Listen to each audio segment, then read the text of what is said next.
Abra sua Bíblia em 1 Coríntios capítulo 11. 1 Coríntios capítulo 11. Este texto, o apóstolo Paulo, ele escreve na experiência que ele tem com Jesus Cristo. A Bíblia não fala quantas vezes o apóstolo Paulo se reuniu com Jesus, presencialmente, de Jesus se revelando a ele, se manifestando a ele. Eu sei que algumas pessoas têm tido essas visões, e literalmente, e sendo real, Jesus aparecendo. Como eu gostaria que Jesus entrasse ali no meu quarto, ou lá no meu lugarzinho de oração, de meditação. Imagina eu estando ali no meu tempo de oração, de repente Jesus vem, se assenta ali ao meu lado, trazendo algumas instruções. Isso seria maravilhoso. Mas ele aparecendo a mim desta forma ou não, eu continuo crendo. E a Bíblia diz que mais bem-aventurado são aqueles que não viram e creram. Então eu creio do mesmo jeito. Mas o apóstolo Paulo, mesmo antes de ser o que ele se tornou, o apóstolo, Jesus vai aparecer a ele, ainda como um perseguidor da igreja. Olha que extraordinário. Quando ele vai no caminho de Damasco, ele vai para perseguir aqueles que faziam parte do caminho. E no caminho de Damasco ele vai ter a experiência, ele vai ter uma visão. Jesus vai se revelar a ele. Ele foi envolvido por uma luz tão extraordinária, que era mais forte do que o sol do meio-dia. E Jesus diz: Saulo, Saulo, por que me persegues? E Jesus se revela a ele. Depois Ananias vem e ora com ele, as escamas caem dos seus olhos. Depois ele se afasta, ele vai para um tempo de isolamento na Arábia ali. Eu não sei quantas vezes Jesus se revelou a ele, e a forma que Jesus se revela a ele. Mas quando nós lemos esse texto, 1 Coríntios capítulo 11, que ele vai nos dar a instrução daquilo que Jesus falou, quando estava reunido com os discípulos, para participar da última Páscoa. E Jesus deseja muito estar com eles, e Jesus então ordenou que eles preparassem a Páscoa. E quando eles estavam assentados à mesa, desfrutando, participando da Páscoa, e quando se celebrava a Páscoa, na celebração da Páscoa, de ano em ano, acontecendo em Israel, desde quando ela for estabelecida, se sacrificava o cordeiro. E Jesus estava ali, é exatamente isso que eles estavam fazendo. E Jesus então, ele se coloca, e ali estabelece um novo marco como um memorial. A Páscoa é um memorial para os judeus, do tempo da escravidão, que trouxe o quê? A libertação, quando eles estavam subjugados no Egito. A Páscoa é um memorial para os judeus, de libertação, de proteção. Quando nós olhamos para as Escrituras, de transferência de riqueza. E eles tinham a Páscoa, e os judeus ainda têm a Páscoa como este memorial da intervenção de Deus, quando eles ainda estavam no cativeiro, ali no Egito. A primeira Páscoa que fora celebrada no Egito. O sangue do cordeiro passado nos umbrais, nas vergas das portas. O anjo da morte não pôde entrar nessas casas. A casa do povo de Deus, as casas estavam todas protegidas por causa do sangue. Eu quero dizer para você, há poder no sangue de Jesus. Aquele sangue que fora derramado ali, daquele cordeiro, o cordeiro sem defeito, ali é uma figura do que viria a acontecer lá no futuro. Era uma sombra. Aquele sangue que fora passado trouxe o que? Proteção. E Jesus está assentado com os discípulos participando da Páscoa. De repente ele toma o pão, e ele parte o pão, e diz: isto é o meu corpo, que é entregue por vós. Fazer isso todas as vezes que o comerdes em memória de mim. Depois ele toma o cálice e diz: este cálice é a nova aliança no meu sangue. Fazer isso todas as vezes que o beberdes em memória de mim. Porque todas as vezes que vocês comerem do pão e beberem do cálice, vocês estão anunciando a minha morte até que eu venha. Então ele estabeleceu um novo marco como memorial. A ceia é um memorial. Este não é um tempo comum para nós como igreja. E também não é um ato religioso que nós fazemos de tempo em tempo sem saber o que estamos fazendo, simplesmente para cumprir um rito religioso. Eu quero despertar a tua consciência hoje, E a minha oração é para que o nosso entendimento seja ampliado, para entendermos este ato como um ato profético, trazendo à memória o que Cristo fez por nós. E o apóstolo Paulo, então, ele vai escrever aos Coríntios, e esta carta é endereçada também a nós, porque eu recebi do Senhor o que também vos ensinei. A forma que ele recebeu, nós não sabemos, mas Jesus se revela a ele e compartilha com ele a respeito deste ensinamento, deste novo marco, como memorial daquilo que Jesus havia feito, e anunciando a sua morte até que ele venha. Neste tempo onde nós ceamos, nós trazemos à memória o que ele fez, estamos anunciando a sua morte, trazendo à memória que um dia também ele vai voltar para nos buscar como igreja. Paulo diz: olha, o que eu recebi do Senhor eu também vos ensinei, que o Senhor Jesus, na noite que ele foi traído, ele tomou o pão e, tendo dado graças, o partiu e disse: isto é o meu corpo que entregue por vós, fazei isto em memória de mim. Depois ele toma o cálice, vem a mesma instrução, e aí vem as recomendações de como nós devemos participar da ceia. Examine-se, pois, o homem a si mesmo. Esse exame pessoal, ele é importante, não para nos abstermos, deixarmos de participar, mas para que o nosso coração esteja alinhado e completamente voltado para o autor da vida, separados, santificados para o louvor e para a glória do nome dele. E aí ele vai escrever, vai dizer: olha, examine-se, pois, o homem a si mesmo, depois come e beba. Aqueles que comem indignamente, diz, traz condenação sobre si. E aí ele diz: olha, por isso que há muitos fracos, muitos doentes e muitos que dormem, porque comem indignamente. O desejo do coração do Pai, nos dar a sua palavra, não é para nos abstermos, sermos tomados pelo medo e não participarmos, mas participarmos com a nossa consciência purificada, e debaixo de um alinhamento profético, para que possamos desfrutar de uma vida plena, uma vida abundante, uma vida vitoriosa, uma vida exuberante. Muitos fracos e doentes, porque não conseguem discernir o corpo de Cristo. E eu quero pensar um pouquinho com você a respeito disso. Jesus, ele diz no capítulo 10 de João 10, o ladrão, ele veio para roubar, para matar e para destruir. Mas ele diz: mas eu vim para que vocês tenham vida e vida em abundância. Vida em abundância, pense nisso. Abundância é aquilo que excede, está fora de limitações. O desejo do coração do Pai é que nós vivamos assim. Alguns podem até nos chamar de triunfalistas, este evangelho triunfalista e outras coisas mais, mas a proposta do evangelho é que você viva uma vida abundante, acima dessas limitações humanas, limitações da sua alma. Deus deseja que você seja fortalecido no Espírito. Eu fico pensando a respeito disso. E alguém pergunta: apóstolo, mas você não se cansa? Você não se fatiga? Eu tenho a resposta. O profeta Isaías diz: olha, os jovens, eles podem até se cansar, se fatigar, mas aqueles que esperam no Senhor renovarão as suas forças, caminharão e não se cansarão, correrão e não se fatigarão. E nós estamos numa jornada. O evangelho é uma jornada que não é para uma semana, para um mês. Não é para uma semana, para um mês, é para a vida. Já cansei, eu estou exausto, não suporto mais a jornada e a caminhada.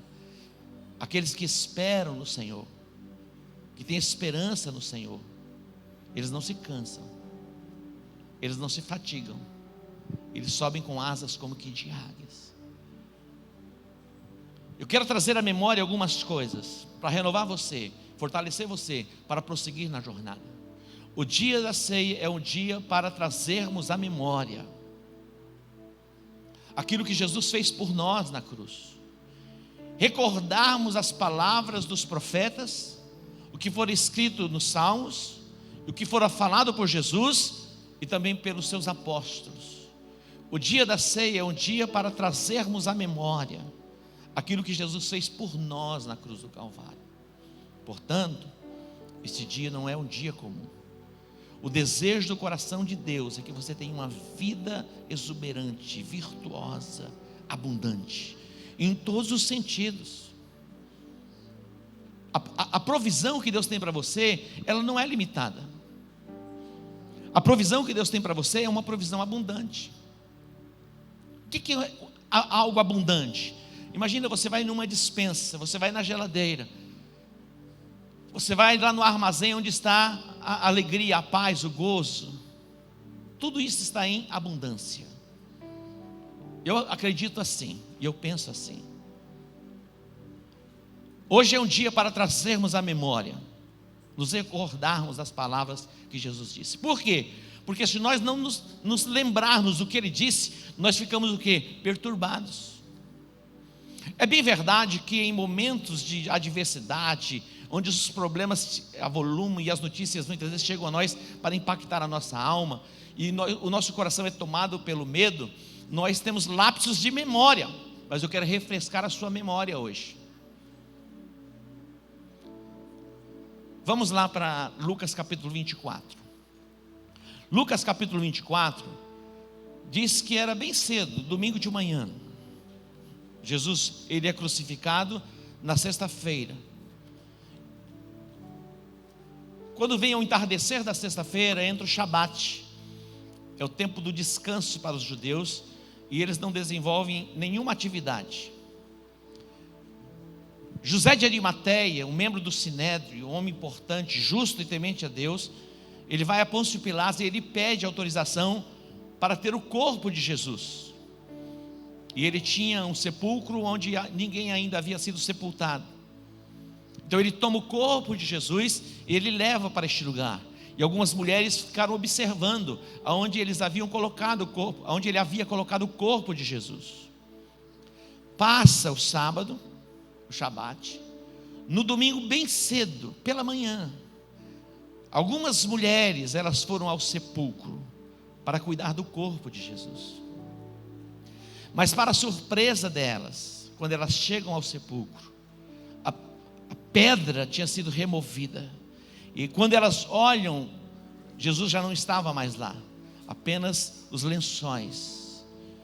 E a Bíblia diz que essas mulheres, elas ficaram perplexas. Perplexas. Vamos ver o texto. Versículo 4. E aconteceu que, estando elas muito perplexas a esse respeito, eis que pararam junto delas 2 homens com vestes resplandecentes. Imagina esta visão. Elas estavam ali perplexas, tomadas de angústia e tristeza por não ver o corpo de Jesus. Mas de repente 2 homens com vestes resplandecentes aparecem a elas. E o versículo de número 5 diz que elas estavam atemorizadas. Elas abaixaram o rosto, diz o texto, e eles lhes disseram: por que buscais o vivente entre os mortos? Por que vocês estão buscando aquele que vive dentre os mortos? Mas o texto não termina aqui. Agora eu quero que você atente para o versículo de número 6. Ele não está aqui, ele ressuscitou. E eu quero destacar esta palavra: lembrai-vos, lembrai-vos do que ele vos falou, ou como vos falou, estando ainda na Galileia. Lembrai-vos, tragam a memória. Eu sei que em momentos de estresse emocional, nós temos lapsos de memória. Eu me lembro a primeira vez que eu fui ministrar, e o pastor pediu que eu preparasse a palavra, e no sábado eu ia ministrar. Irmão, aquela semana foi muito tensa, foi assim angustiante, queimava algo dentro de mim para poder ministrar. Mas quando eu tive a oportunidade, meu coração acelerou. Eu preparei uma palavra, falei: vai dar no mínimo 1 hora de ministração. E quando eu ministrei assim 3, 4 minutos, 5 minutos, minha boca secou, e meu irmão não lembrava mais de nada. Tudo se tornou escuro, o estresse emocional. tive lapsos de memória. E é bem verdade que quando nós passamos por momentos difíceis, nós nos esquecemos de algumas coisas. E essas mulheres estavam passando por um momento assim, e elas se esqueceram daquilo que Jesus havia dito.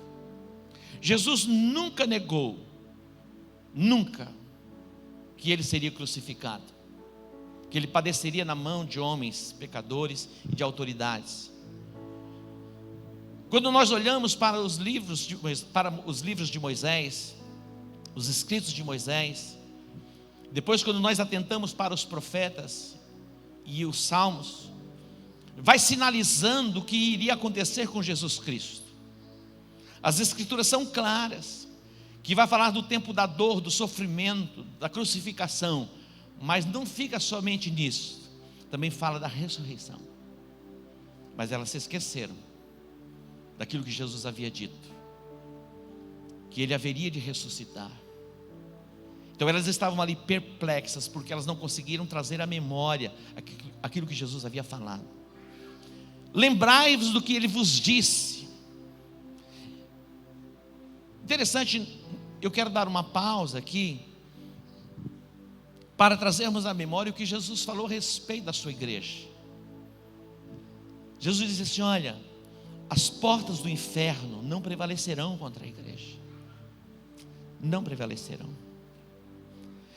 O diabo pode fazer o que ele queira fazer e usar quem ele queira usar, mas absolutamente nada e nem ninguém vai deter a igreja.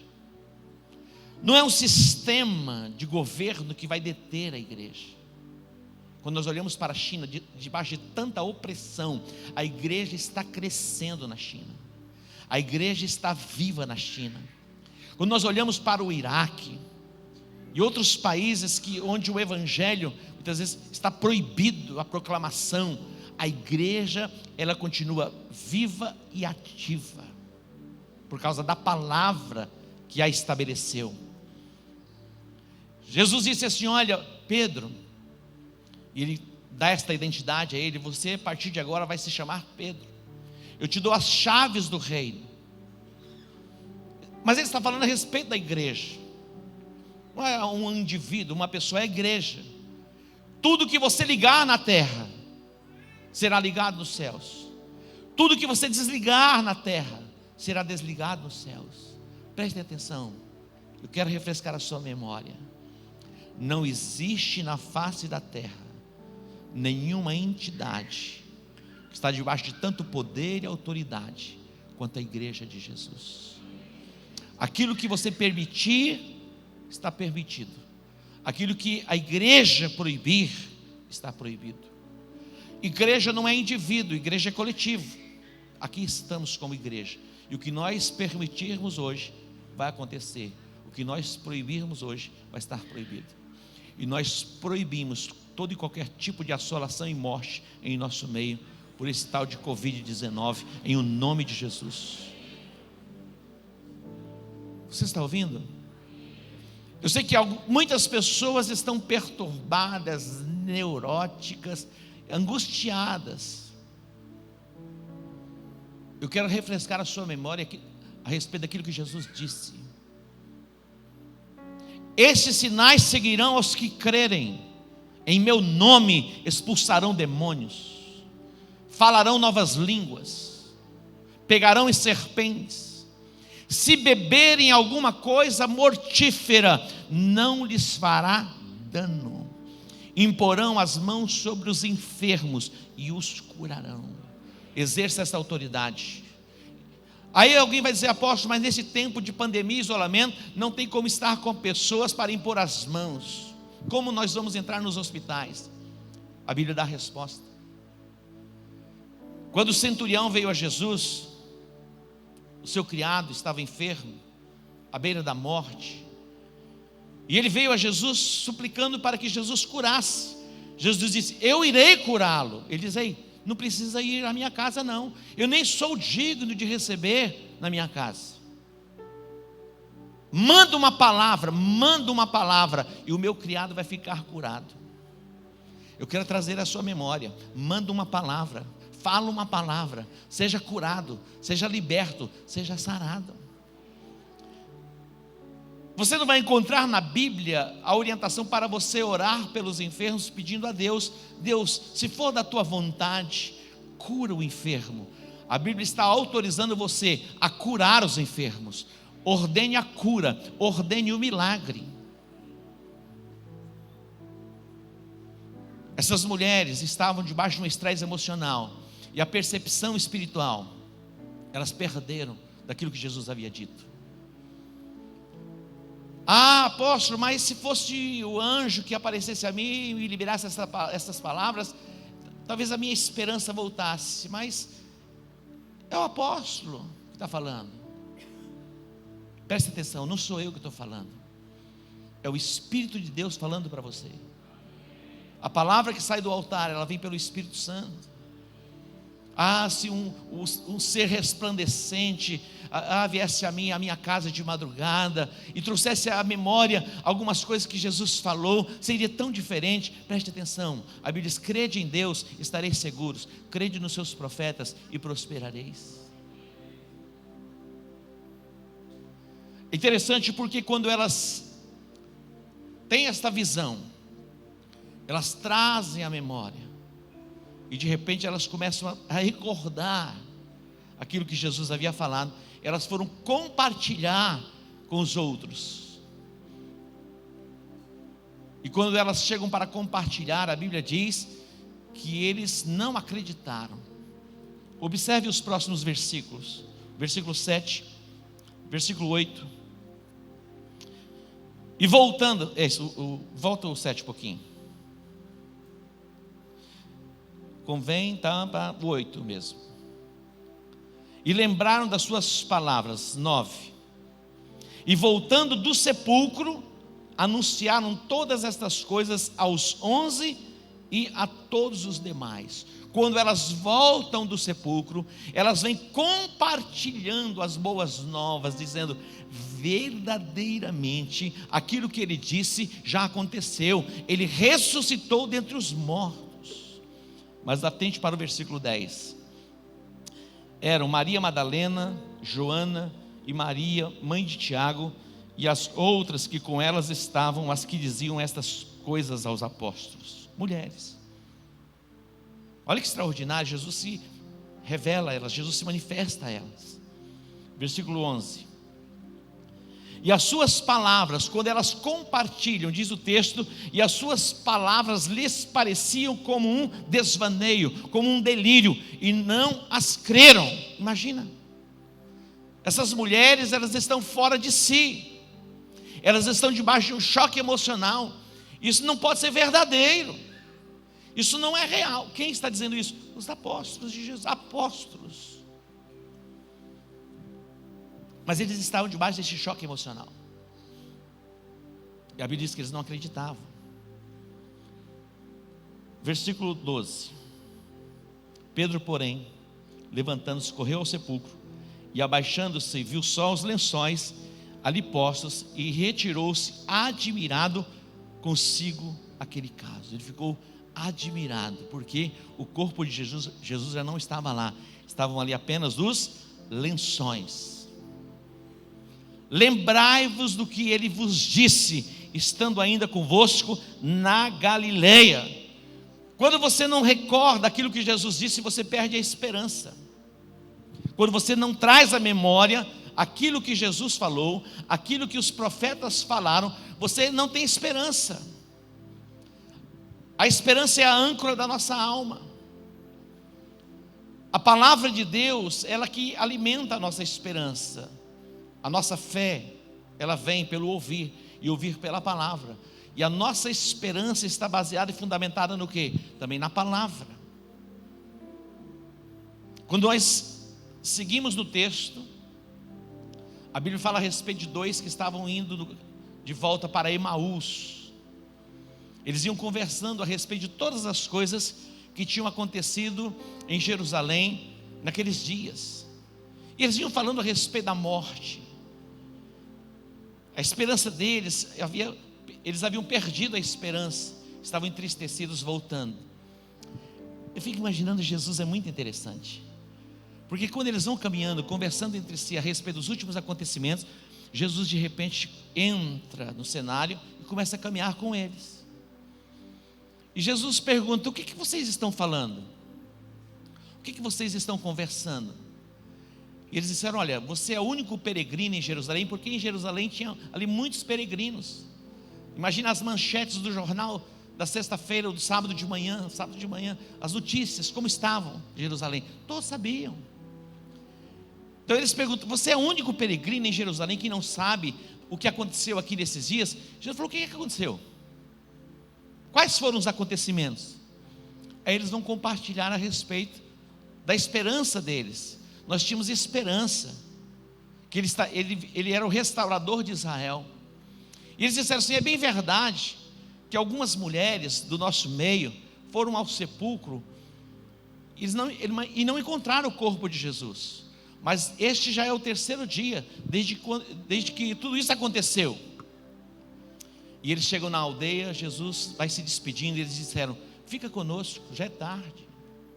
Fica conosco, já é tarde.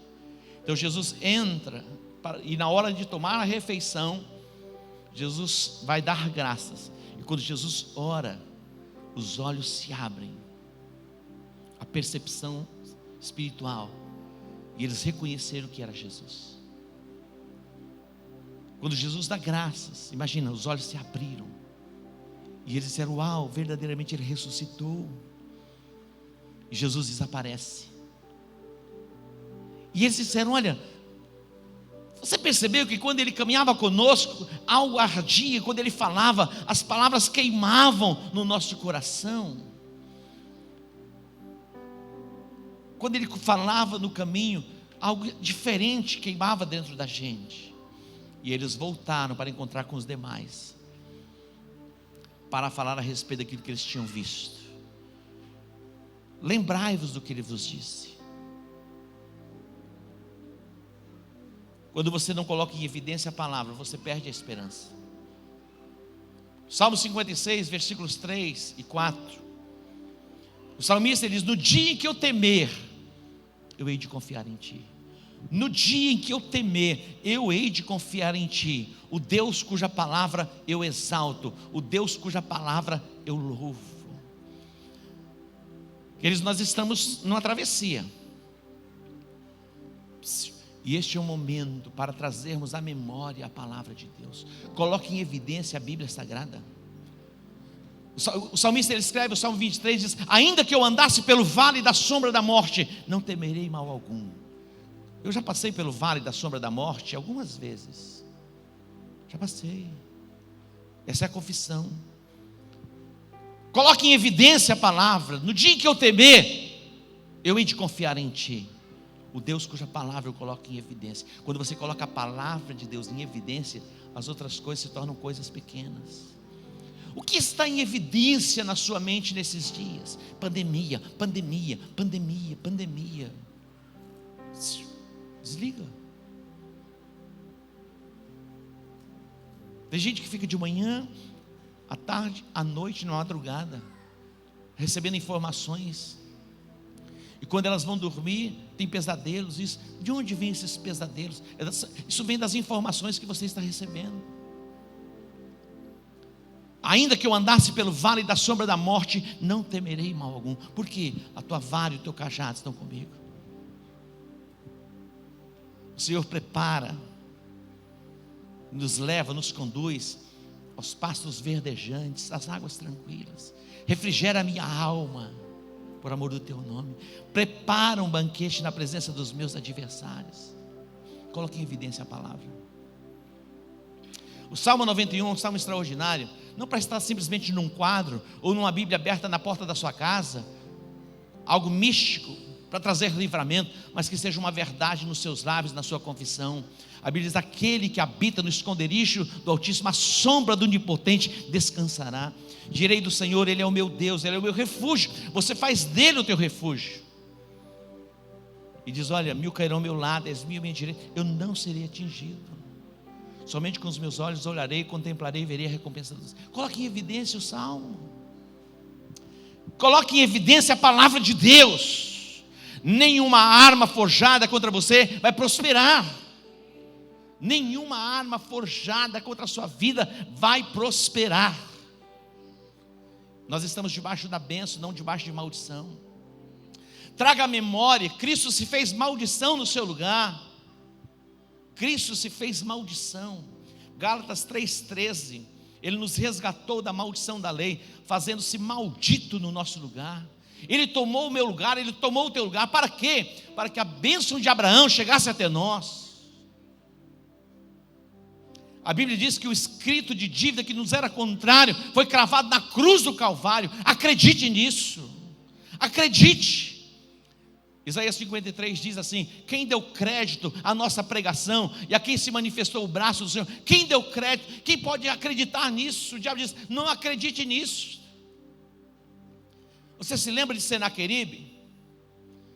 Na história dos terroristas, dos maiores, desde Sargão II, que foi o seu pai, até Bin Laden, a história dos maiores terroristas, ele está incluso. Ele se levanta contra Israel. Ele dizia assim: não acredite nessas palavras de Ezequias, não acredite nisso. Ele está mentindo para vocês. Prestem atenção, Deus nenhum pôde livrar nação alguma das minhas mãos, nem tampouco esse Deus de vocês vai livrar vocês. É possível que o diabo diga assim: ei, não tem como escapar desse negócio, muitos vão morrer. E você acredita no quê?